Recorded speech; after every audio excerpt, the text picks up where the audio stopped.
হচ্ছে ওহম বা রেজিস্ট্যান্স মাত্র। এই তিনটা যে মিটারদের পরিমাপ করা হয় তাকে মাল্টিমিটার, অ্যাভোমিটার অথবা কিলোমিটার বলা হয়। কথা বোঝা যায়? বিশেষ শোনা যায়? আচ্ছা, তাহলে এই তিনটা জিনিসই আমাদের পরিমাপ করার জন্য এখানে রেঞ্জ দেওয়া আছে। দেখি প্রথমে 2 থেকে 20 দেওয়া আছে আর 200 অ্যাম্পিয়ার দেওয়া আছে। 2 থেকে 20 দেওয়া আছে অ্যাম্পিয়ার আর দেওয়া আছে 200 অ্যাম্পিয়ার। এখন এই দুটোই কিন্তু অ্যাম্পিয়ার পরিমাপ করার জন্য, এই দুটো কি পরিমাপ করার জন্য? অ্যাম্পিয়ার পরিমাপ করার জন্য। এখন এখানে একটা রেঞ্জ দিয়ে দিয়েছে 2 থেকে 20। আমরা সাধারণত জানি সিঙ্গেল ফেজে 220 ওয়াট সমান হচ্ছে 1 অ্যাম্পিয়ার। 220 ওয়াট সমান 1 অ্যাম্পিয়ার সিঙ্গেল ফেজে। তাহলে এই 20 অ্যাম্পিয়ার পর্যন্ত যদি আমরা মাপি তাহলে কত ওয়াট হবে? 20 গুণ 220 দেন তাহলে কত হয়? আচ্ছা তাই হোক। তাহলে আমরা যখন এই যে নরমাল যে আমরা যে সার্কিটগুলা বা একটা ফ্রিজ অথবা একটা 1 টন 2 টনের এসি পর্যন্ত আমরা হচ্ছে এই 2 থেকে 20 এ দিয়ে চেক করতে পারবো অ্যাম্পিয়ার। যখনই ইন্ডাস্ট্রিয়ালে চলে যাব, কলকারখানায় 3 টনের উপরে 3 এর যখন চলে যাব তখন আমরা অ্যাম্পিয়ার 200 তে সেট করে চেক করব। বুঝছেন? অ্যাম্পিয়ার পরিমাপ করতে হলে আমাদের কি করতে হবে? প্রথমে আমাকে অ্যাম্পিয়ারে সেট করতে হবে। অ্যাম্পিয়ারে আমি নটটা সেট করলাম।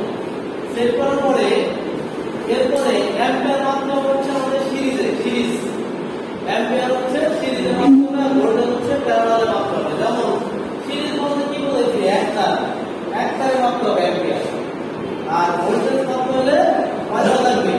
দুইটা লাগবে। একটা ডেল্টা আছে, একটা নিউট্রাল। আর অ্যাম্পিয়ার মাত্রা হলে ভের অথবা নিউট্রাল যে কোনো একটা হলে হবে। এখন এই সার্কিটটা আমি রান করছি, অন করার পরে আমি অ্যাম্পিয়ারে এখানে লেখা আছে অ্যাম্পিয়ারে সেট করে আমি কিলোমিটারে টাকা করে এই তারের ভিতরে ঢুকে দিচ্ছি। এই তারের ভিতরে ঢুকে দিলে আমার অ্যাম্পিয়ার এখানে শো করবে কত অ্যাম্পিয়ার। বুঝা গেছে? অথবা যে ভালো লাগে না লাল কালার, সে কালো কালারে ঢুকে তাও অ্যাম্পিয়ার শো করবে, কোনো সমস্যা নেই। কিন্তু কেউ বেশি ভালো লাগে না যে দুটো একসাথে দিচ্ছে তাহলে অ্যাম্পিয়ার শো করবে। ঠিক আছে? নিয়ম আছে, নিয়ম ফলো করতে হবে। তাহলে অ্যাম্পিয়ার মাপতে হবে কয়টারে? একটারে, যেটাকে আমাদের কিসে মাপতে হবে? সিরিজে। একটা প্রশ্ন এখানে থাকবে যে অ্যাম্পিয়ার মিটার সংযোগ কিসে হয়? তখন আমরা কি লিখবো? সিরিজে। অ্যাম্পিয়ার মিটার সংযোগ সিরিজে, আর প্যারালাল মিটার সংযোগ, ভোল্টমিটার সংযোগ হয় প্যারালালে। তাহলে অ্যাম্পিয়ার আমরা পরিমাপ কিভাবে করে আমরা বুঝতে পারলাম মিটারের সাহায্যে। এরপরে আছে আমাদের ভোল্টেজ। একটা আছে এরকম দিলাম আর একটা আছে এরকম দিলাম। এখানে ভোল্টেজ হচ্ছে 2 ধরনের হয়, একটা এসি ভোল্টেজ হয়, একটা ডিসি ভোল্টেজ হয়।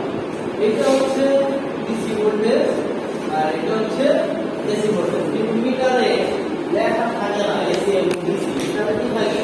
এরকম প্রতীক দেওয়া থাকে, প্রতীক যেটা দেখে আমরা বুঝবো যে কোনটা এসি কোনটা ডিসি। এসি কি? Alternating current.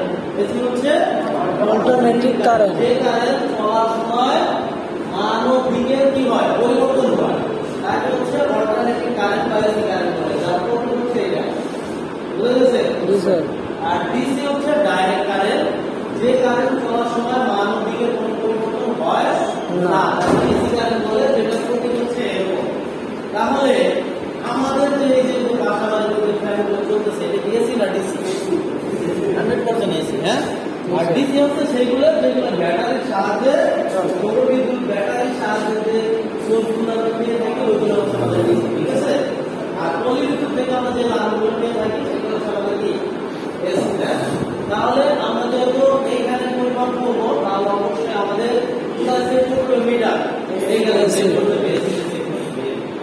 এখানে সেট করে এখন এখানে কিছু পট আছে, পট, আর এখানে দুটো সকেট আছে, সকেট। এটার ভিতরে তার সংযোগ করা আছে। হ্যাঁ।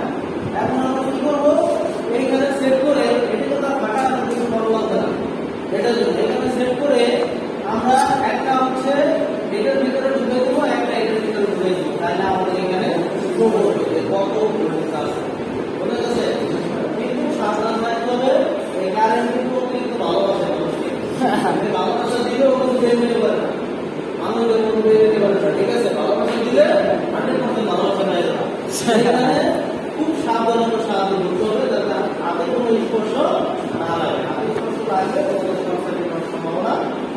তাহলে কিভাবে আমাদের ভোল্টেজ পরিমাপ করতে হবে এটা আমরা বুঝতে পারছি। এখন এই সার্কিটে কিভাবে করব এটা দেখি। এই বাতি কি দুটো মাথা আছে না, দুই মাথা দুটো তালা আছে না। এখন ওই ভোল্টেজ সেট করে ওই দুটো তার সুন্দরভাবে এখানে ধরলে আমরা ভোল্টেজ শো করব যে কত ভোল্টেজ পাইছে। কেন এটার ভিতরে এক পাশে বেল আছে এক পাশে ভোল্টেজ আছে, এটা আমরা দেখতে পাবো।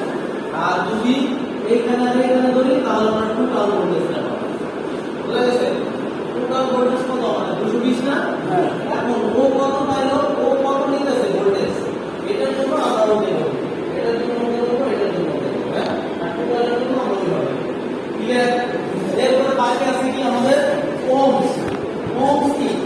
রেজিস্ট্যান্সের ইউনিট হচ্ছে ওহমস, যার প্রতীক হচ্ছে ওমেগা। এই যে এটা দিয়ে প্রকাশ করা হয়। হ্যাঁ, ওহমস। ঠিক আছে? এই রেজিস্ট্যান্স দিছি, এটা দ্বারা প্রকাশ করা হয়। এইটা এবং এইটা এই দুটো জিনিস হচ্ছে আমাদের কোনো কিছু পরিমাপ করার জন্য ইলেকট্রিক্যাল ডিভাইস। তার মানে কাঠ বস্তু এগুলো না, পরিবেশী পদার্থ। পরিবেশী পদার্থ পরিমাপ করার জন্য আমাদের হচ্ছে ওহমস ব্যবহার করতে হবে। ওহমস হচ্ছে রেজিস্ট্যান্সের এবং ওহমস এটা হচ্ছে বাধা। তার ভিতরে কি বাধা? তার মানে আমার ধরো একটা বাতি, এই বাতি, এই একটা বাতি, এইখানে কি বাধা আছে না? অবশ্যই বাধা আছে। তো এই বাধা বললাম আর এই বাধা বললাম, যদি আমার কোনো রিডিং না দেখায় আর যদি কোনো মান না দেখায় তাহলে আমি বুঝবো যে এই বাতিটা আমার কি আছে, নষ্ট আছে, ভালো নাই কিন্তু নষ্ট আছে। আর যদি রিডিং বা মান দেখায় তাহলে আমরা বুঝবো যে বাতিটা ভালো আছে। ক্লিয়ার? তাহলে মোটামুটি আমরা জানলাম যে একটা কার কম্পিউটারের ব্যবহার কিভাবে করতে হয়। সবাই আমরা 100% বুঝবো না, কিন্তু কিছু ধারণা তো আসছে এটা আমরা ব্যবহার এইভাবে করতে পারবো, বা নিজে যদি না বুঝি তাহলে আরেকজন অবশ্যই সাহায্য নেবে। আর একটা কথা আমি বলে রাখি, মানুষ ভুল করবে এটা স্বাভাবিক, আর যে শিখে সে ভুল করে। আমিও যখন শিখছি তখন ভুল করছি, আমি শিখতে শিখতে এক্সপার্ট হয়েছি। ঠিক আছে? এখন বই দেখা লাগে না, বই না দেখে ক্লাস করার লাগে। একসময় বই দেখেও ভুলে যেতাম, 3-4 বই দেখা লাগছে। আমরা যারা নকল করি তারা তো 3-4 পিছের দিকে ঘুরি। আর যদি সে পড়া পারে তাহলে তার 3-4 ঘোরা লাগে না।